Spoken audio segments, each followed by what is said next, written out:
Honey, they ain't even got off the island yet and things are already starting to turn. Let's get into it.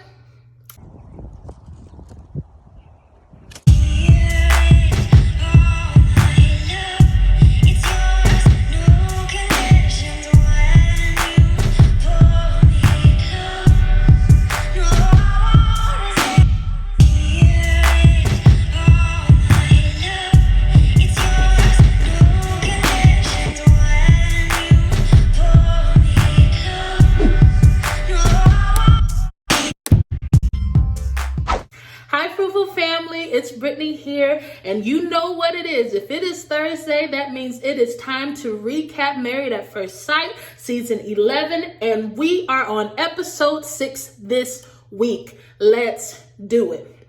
Okay, so it starts off with Woody and Amani, and they're waking up and they're about to get their morning started, right? And she's like, come over and brush your funky teeth. Now, of course, she was being playful and stuff, but as you've seen, we've seen scenes of them talking intimately, and somebody's neck is always doing this. You know the neck. You know the neck. Look, Janice Hilton be talking about the neck. That means you're trying to get out of the line of funk. Not the line of fire, but you're trying to get out the line of funk. And honey, I just thought that was funny because I felt like she was trying to tell him something without telling him something. Okay, so it says, Woody asks, and Amani admits that she is scared to be with him. And we heard this before on the episode. She said that things are going scarily good. She said, I've never felt this comfortable with a person this quick. I reviewed that last time. And she said that she really is just like, this thing may turn, because that's what's happened to her before. She has been in these relationships and things seem to be going great. And then all of a sudden, things turn for the worse. And, she told him that, she was in a relationship. Turned out the man was married. How dare he? You know what I'm saying? So she's skeptical, even though it seems like she's really crushing hard on Woody. And I know that they seem like they're having a great time, but I don't really take Woody's advances as genuine. I feel like they're more of in a race to get a notch in his belt. I feel like it's a race or a show. I don't know.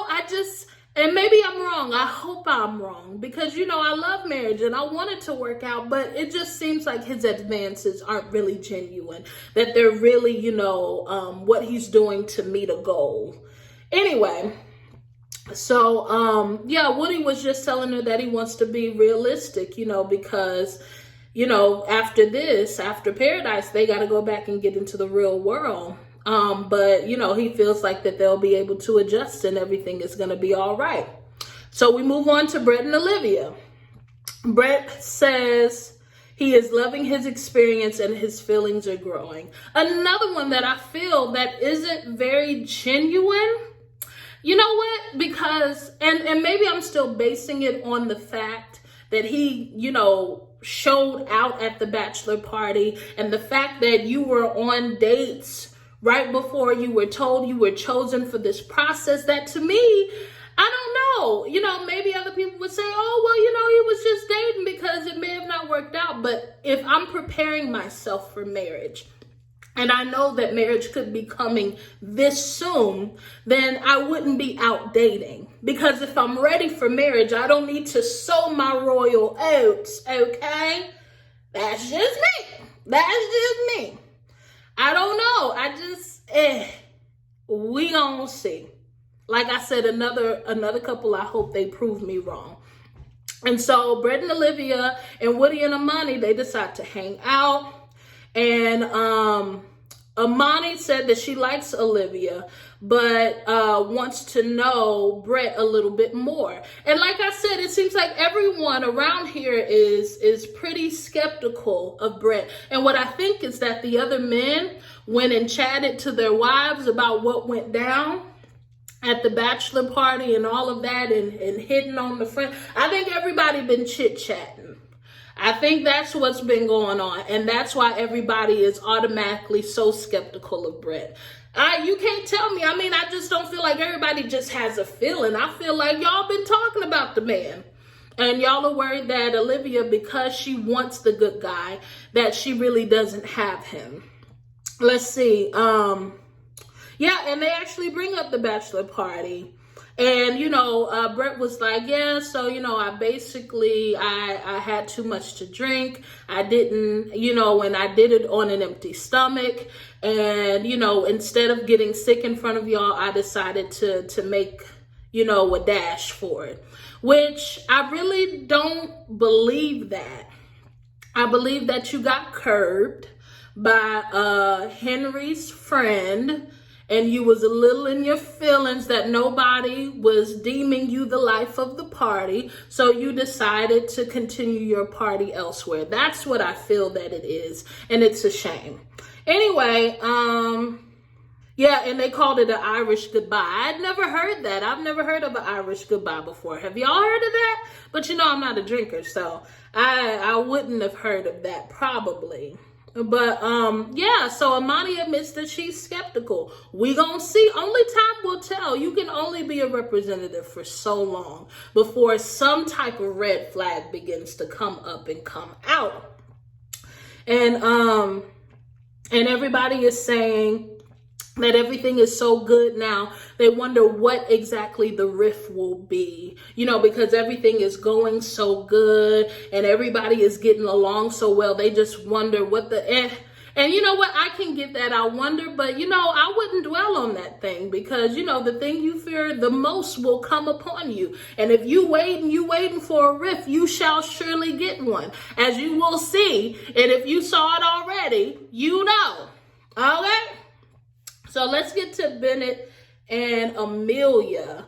And everybody just right now is wondering what post-honeymoon is like. They've had fun. They've been whisked away to this beautiful vacation. But now reality is starting to creep in. They're coming to the last couple of days of their honeymoon. They're going to start packing up and moving in together and really living this real married life. And I think that people are really starting to get sober. There's only so many times that you're going to go and party and go to the bar and go on excursions. At some time, you're going to really have to consider real life. And I think that is what's happening. Let's see, Bennett and Amelia, they talk about past relationships and how they showed affection. And I thought that it was very interesting. Bennett was talking about, in the past, the way that they would show his girlfriends would show affection is, like leaving the night light on when he would come in late from, working his many jobs and stuff like that, and that he would show affection by folding laundry. Let me tell you something. As a wife and as a mother, there ain't nothing more romantic than your husband folding some laundry for you. Let me tell you, Michael Moore, he does the laundry for the family, and it is romantic every single time. Every time I see him take that shirt and he fold the sleeves in like that, and then he does the trifold, and then he folds it and he places it in my drawer all nice and neat. I said, I love ya. I love ya. Now, somebody might not find the romance in that, and I get it. But, when you going on 10 years, almost 12 years of being together, let me tell you, folding some laundry can be real romantic. Because basically what that says is you're lightening my load, you're taking things off my plate, and you're freeing up my time so we can have time. That's what it says to me. Anyway, but they were saying Yeah, and Amelia was feeling it too. She was like, oh my God, I would love you forever. And I would leave you a million nightlights if you folded some laundry for me. So I thought that that was cute. And they said that normally they're very skeptical in the beginning of relationships and stuff like that. And Bennett admits that even though he's skeptical in the beginning, he finds himself crushing fast and falling hard, you know, for the ones that he's been in relationship with. And I don't think that this time will be any different from Amelia. I think that he's gonna, you know, fall fast and hard for Amelia. I don't think that it's gonna be any different. But they mentioned that they are looking forward to deepening the relationship. And I think that they should look forward to that. It is a marriage after all. They're not boyfriend and girlfriend. They're husband and wife. Deepen it. Deepen it. All right. So they were talking about, you know, falling fast, falling hard. And so Amelia says that reminds her of a song that she wrote about such and crushing quickly. And it was interesting because it didn't seem positive. Was it me? But I was listening in it and I heard something like, as long as I don't ever see you again. And Bennett was looking like, I hope that don't apply to me. He really looked unbothered. He had his arm like this and he was like, I know. I'm like, that don't apply to me. Write me a new song. Write me my own song. Right? Okay, so let's go to Christina and Henry. Boop, boop, boop. Boop, boop, boop, boop, boop, boop. Doop, boop, doop, boop, boop, boop, boop. That's the awkward music, right? That they always play when their scene comes. And you get to see Christina's side that she showed a little bit for the wedding. And, you know, we all assumed that it was, you know, bridezilla jitters and, you know, she was just anxious to meet him and it was just a lot of stress and pressure. But honey, she in paradise on a honeymoon vacationing and she's still rude to production. You hear me? Still super picky about her food. Now, I don't mind the pickiness about the food. You know what I'm saying? Like, you want your food right. Especially if you're in a prestigious resort. You know, food should be right. Of course, do it with, you know, with respect. Do it in a kind way. But yeah, make sure your food is right. But she was kind of getting snippy with production. And what I found hilarious is that, and I know production probably does this with all the couples, but I'm sure they really have to do it with Christina and Henry. And they gave us a glimpse of that they really have to kind of drive the conversation for them and feed them lines and feed them questions to ask one another. I just thought that was interesting. But you know what? I get it because I feel like any other way, they'd probably be sitting there and Henry would be like,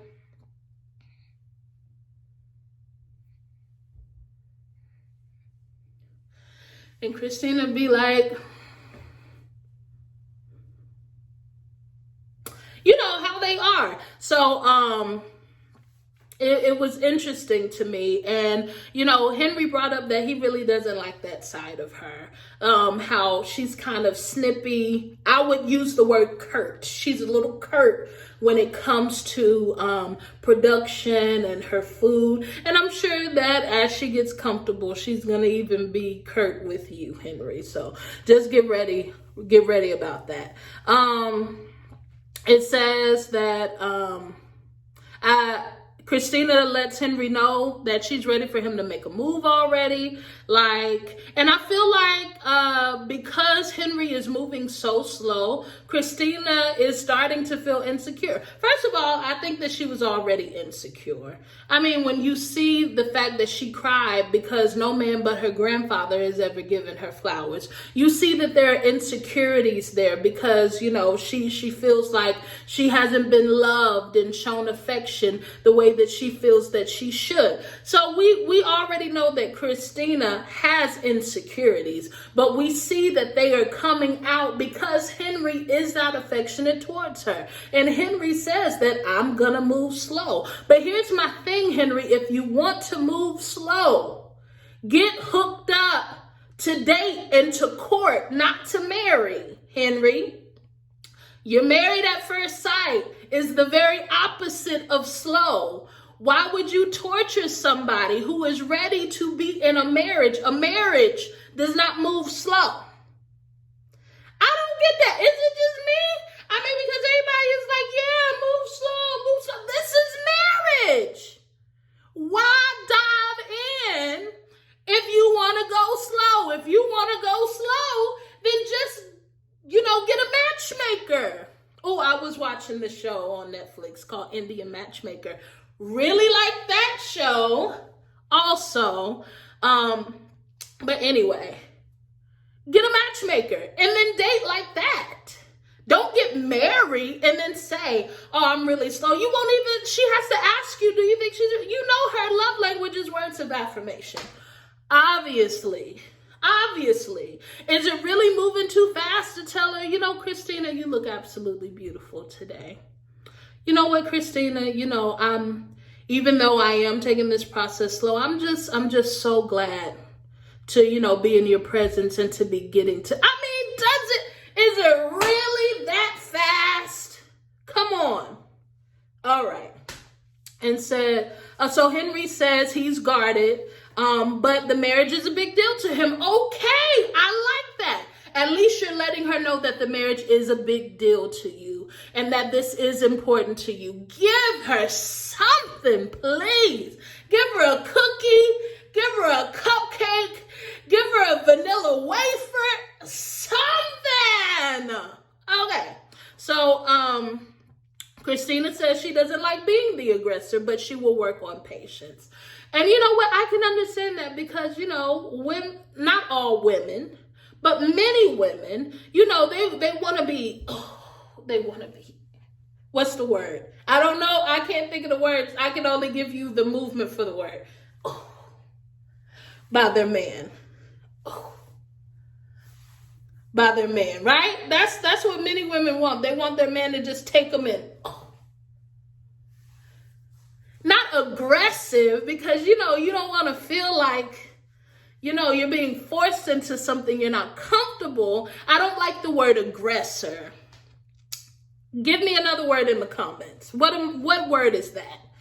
But she says she is working on her patience. So I feel like, if anything, honey, the fruit of the Spirit will be developed in you. Hallelujah.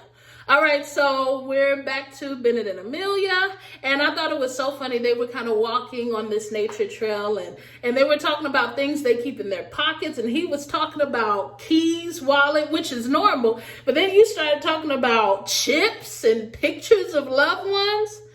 Okay, Bennett, I love you. You're so strange.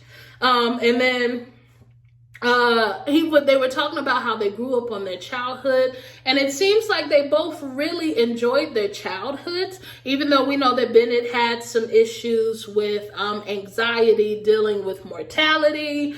But one thing that was really cute, and I might steal from my own house, is Bennett said the currency in his house was kisses.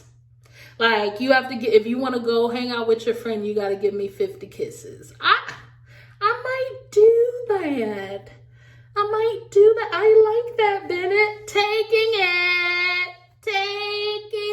it. All right.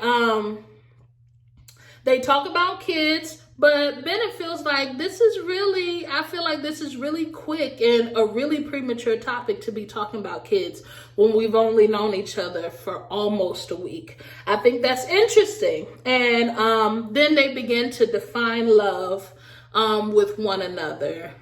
And, everybody always use the word feeling when they're describing love. And I can't stand it, because love is not a feeling.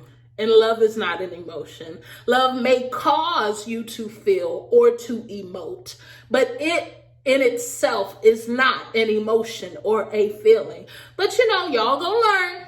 Y'all gonna learn. But what I love is they define, Amelia kind of brought it up, defining love as wanting to sit in a cardboard box together. I ain't never felt that kind of love.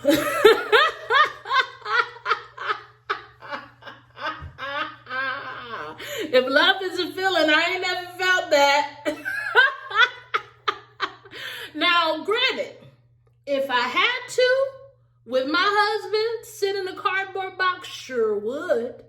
We in this thing ride or die, boo-boo, till death do us part. But do I want to?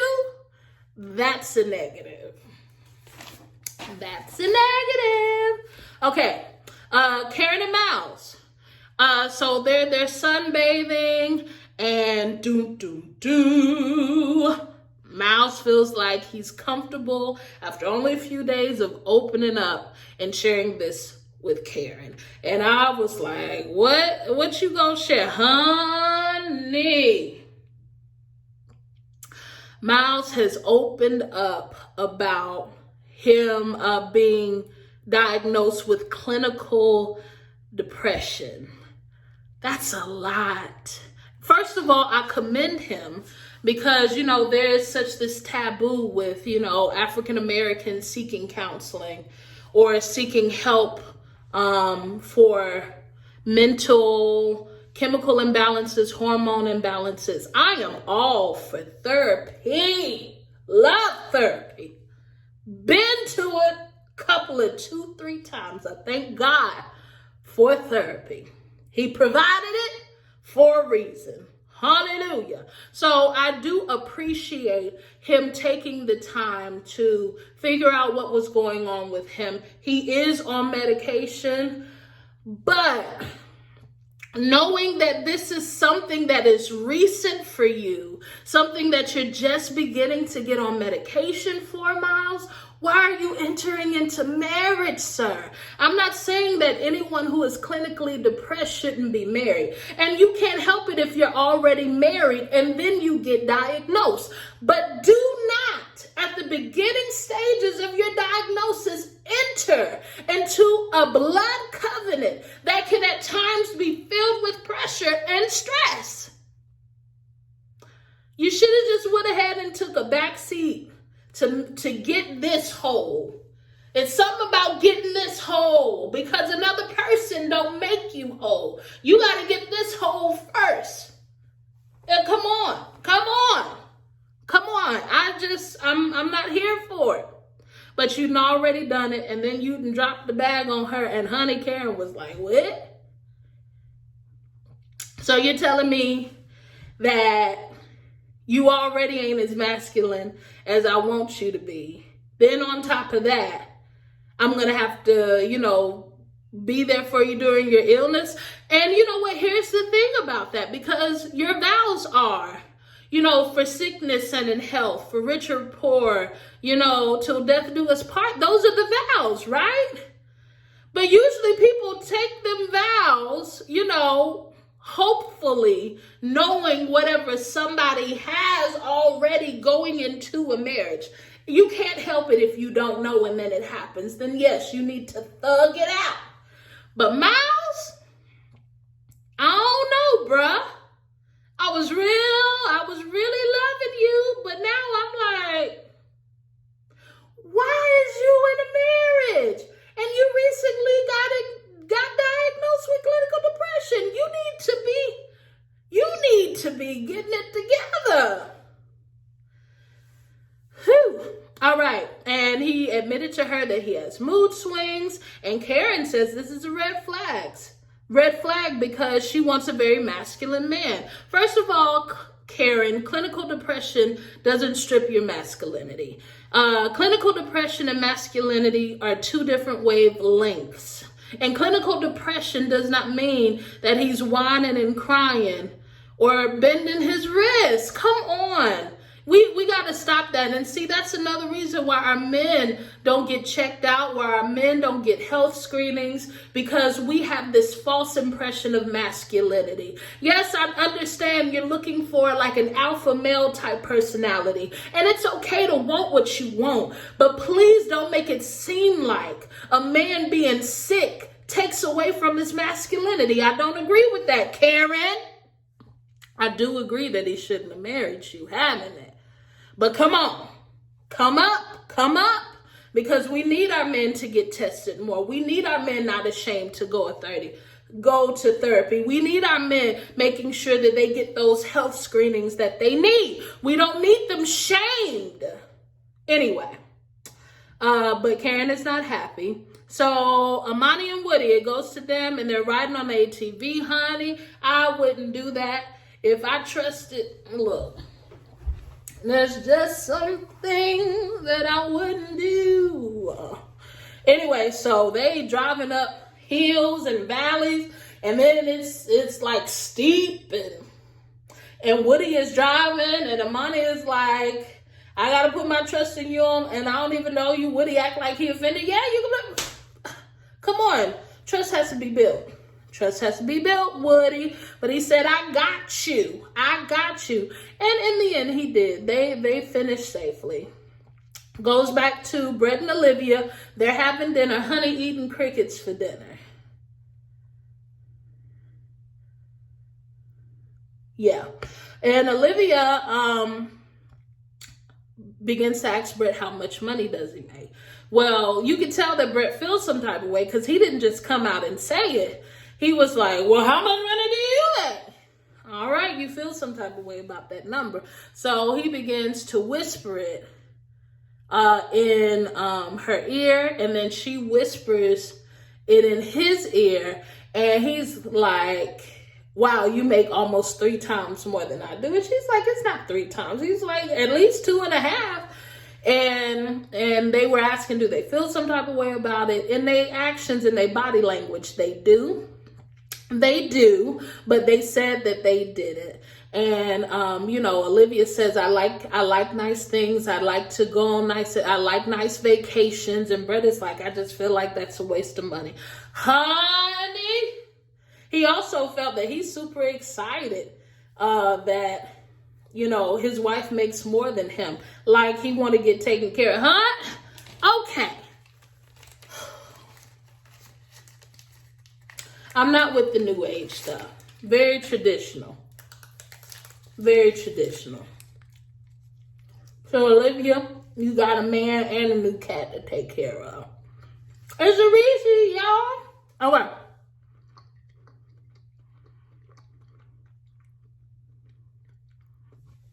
Olivia lives a lifestyle that Brett doesn't have any interest in.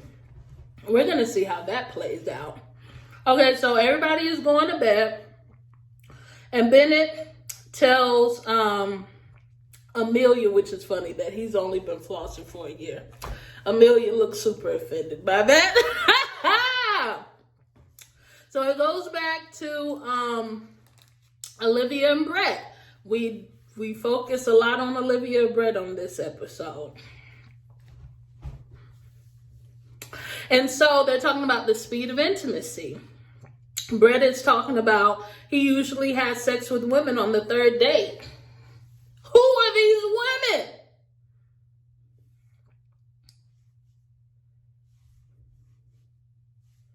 And Olivia's like, well, I wait till 7 or more dates.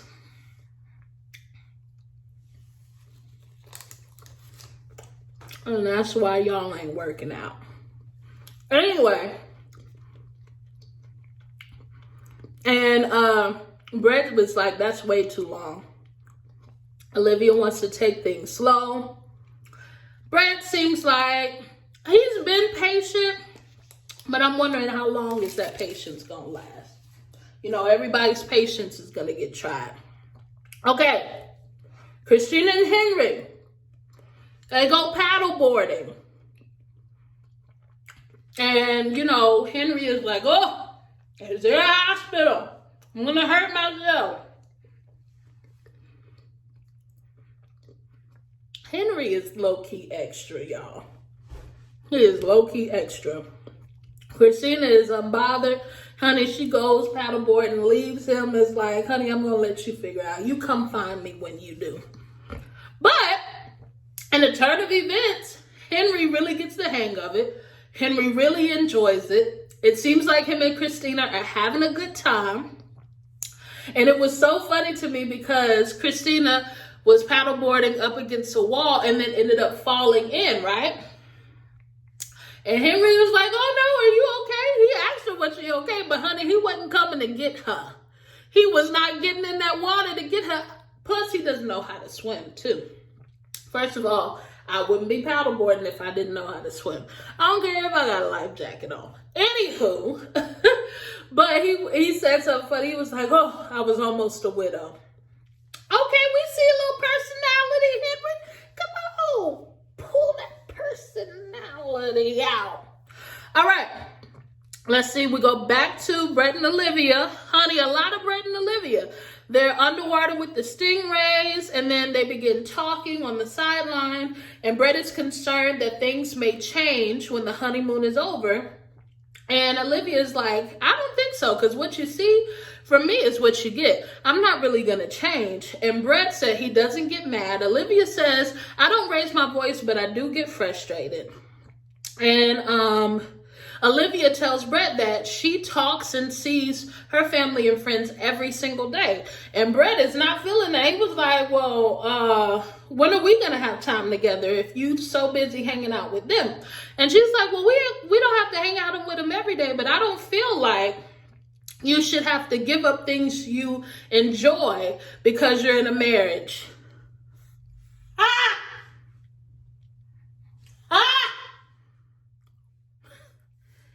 We can tell you ain't never been married before. Married folk, what you say about that? Anyway, and Olivia says there will be plenty of time for us, but you could tell BRET wasn't really feeling that. And he was like, really?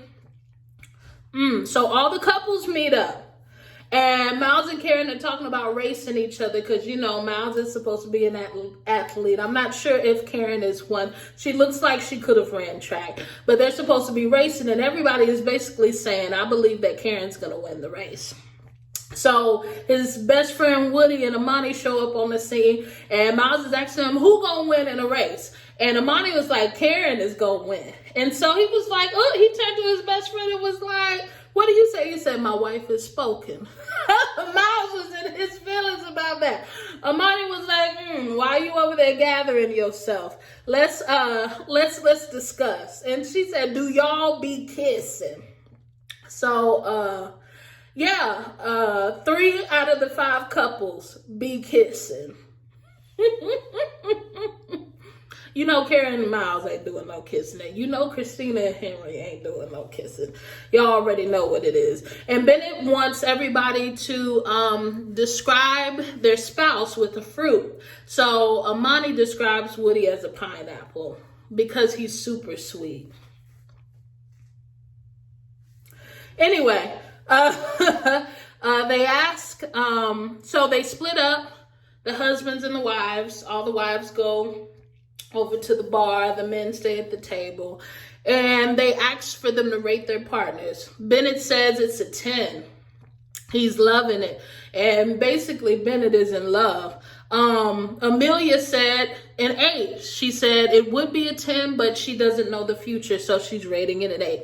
Woody says an 8, but he's concerned about life after the honeymoon and how things will be once they get home. Amani says 9. She feeling him, but again has the same concern about life after the honeymoon.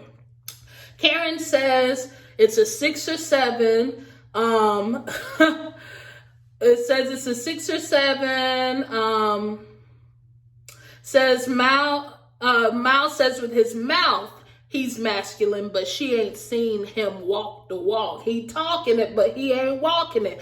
And Amelia was like, I think he's just a really cool guy who really enjoys you. Look at Amelia sticking up for Miles. She's like, Karen, stop being mean to my friend. Okay, so Miles says 8, and he says he could not have gotten a better match. Honey, Karen feels different. BRET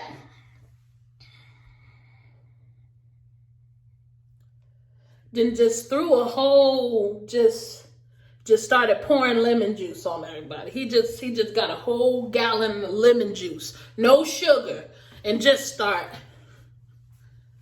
pouring it on everybody, making it sour. He said, this is stupid and dehumanizing, and I'm not going to rate my marriage or my relationship based on a scale. Everybody's like, oh, okay, is it that serious, bro? On the other hand, while he's making a stance on that, Olivia rated him a 7.5. Honey, BRET heard that. And then he just poured the lemon juice on himself. He just took the rest of the lemon juice for himself. Honey, that poor baby was hurt about that 7.5, honey. He was ready for her to say 12, boo-boo. My marriage is a 12. He was hurt. And Christina rated it a 5 because she doesn't see any spark. She's still waiting for the spark. Henry says 7. He said, but he knows that he is the problem, that it's not more, because he is taking things super slow, which is interesting. Stop torturing the girl, Henry. I'm not saying for you to be uncomfortable, but stop torturing the girl. At least give her words of affirmation. Come on. And Woody was like, okay, so if your wife wanted to be intimate with you, would you? And he's like, no, because I take marriage seriously. If you took marriage seriously, then you know the Bible says in 1 Corinthians chapter 7, verse 3 through 5, that you cannot withhold yourself from your spouse. Your body is not your own. Her body is not her own. It belongs to one another. So you can't be playing them kind of games if marriage was that serious to you. But I get it. I'm not saying they should rush. But come on, meet her halfway, bro. Meet her halfway. All right? And Woody was like, I don't think that's not taking the marriage seriously if you decide to be intimate with your wife. I agree. He was like, because I would be intimate with my wife if that's what she wanted. Miles is like, my wife ain't going for it. I'm not doing it. Bennett was like, I'm here to make Whoopi if that's what she wants. I said, all right. And so the couples come back together. They ask, well, did y'all rate each other's marriages? And they're telling each other scores. And BRET is like, no, because I said it was stupid and dehumanizing. And Olivia's looking like, ooh, well, I sure rated you. And then Christina was like, I don't think that it's just a rating. It's not that serious. BRET snaps on her like a snapping turtle. Boom, boom, boom. And Christina is like, okay, BRET shady. Which I don't understand after all of that. Then Christina and Henry and BRET and Olivia decide to go back to somebody's room and hang out. Y'all just want the drama, Lifetime. You know he done snapped on her, and now she ready to clap back. Then y'all gonna make them do a scene together. Stop it, Lifetime. And so, oh, we already at 37 minutes. Let me hurry up and wrap this up. Okay, so Christina says she's bothered by the fact that he won't rate the marriage. Red flag. He's like, I'm sorry. And, oh, that's a shame, I think is what he said. And she was like, can I talk to you, Olivia? So the men go over there with her, and she's like, I think that you need to watch out, for BRET. And first of all, I think you out of line, Christina. I know you're just trying to speak up, but honey, let them work that out. If she asks you your opinion, then give it, but stop volunteering it. You know what I'm saying? Let them work it out. Olivia's like, I'm not phased anyway. I'm giving him my trust until he proves something different. You've only known him for 5 minutes, so you can't say anyway. Woo! Which was interesting. So it goes back to Bennett and Amelia. They talk about leaving and going back to real life. They're so excited about merging their worlds. And Bennett is just so excited about it that he keeps talking and talking and talking and talking, kind of like what I'm doing right now. And then Amelia fell asleep.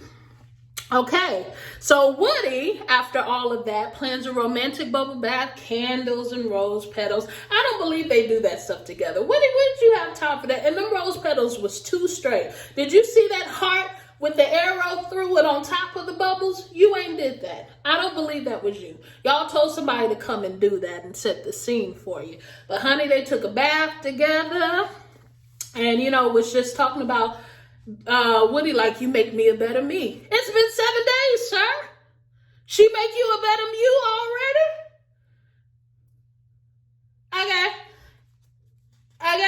Okay, so basically they're saying that even though we're married, I still want the romance of dating. I still want effort put in to date, and I still want to be acknowledged when that effort is put forth. Totally understandable. Goes back to Olivia and Brett. Olivia can tell that Brett is kind of shut down. Brett is kind of over it. But, I mean, okay.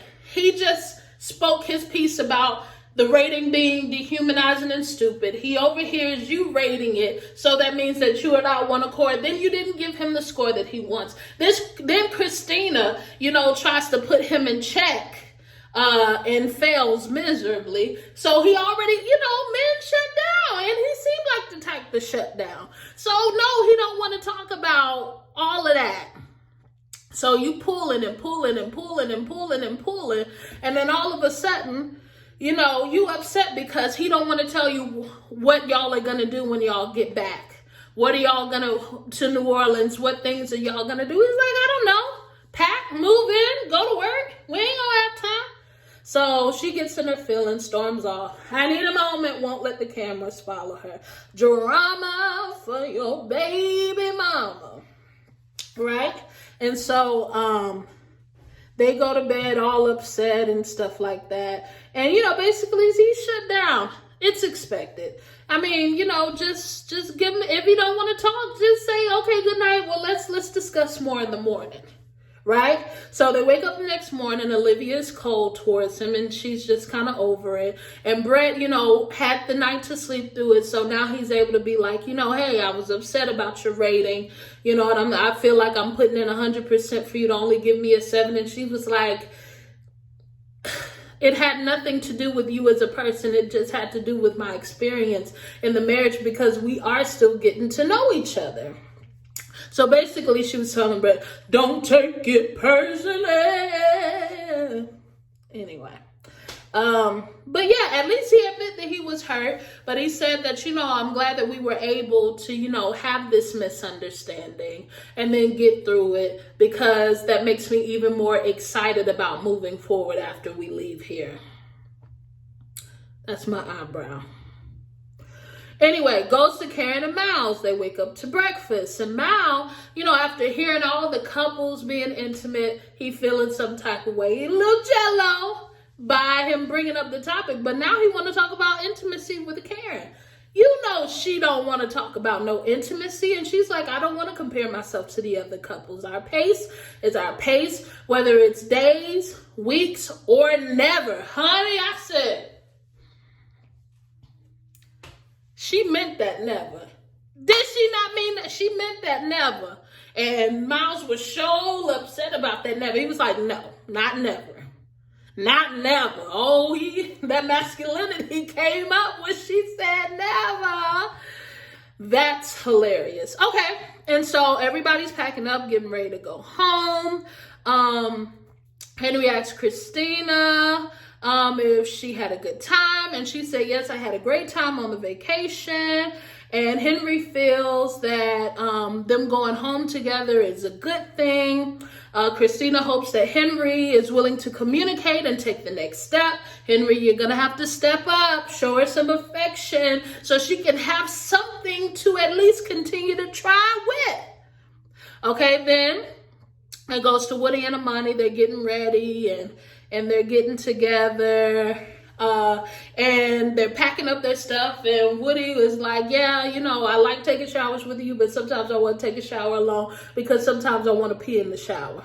Amani was absolutely offended and grossed out. She was like, I can't believe that you said that. That's so gross. And Woody was like, pee is like water. She was like, it's not water. She was like, you wouldn't drink it. He was like, if I was in the desert and had nothing else to drink, I would drink my pee. And she was like, see. And Woody and Amani, they consummated their marriage on the last night of their honeymoon.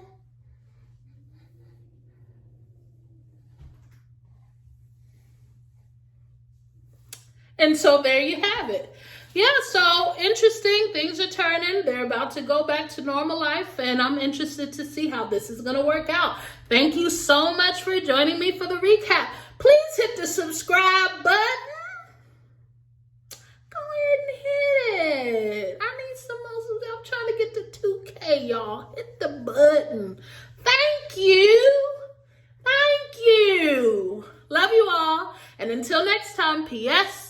Enjoy your marriage. Bye.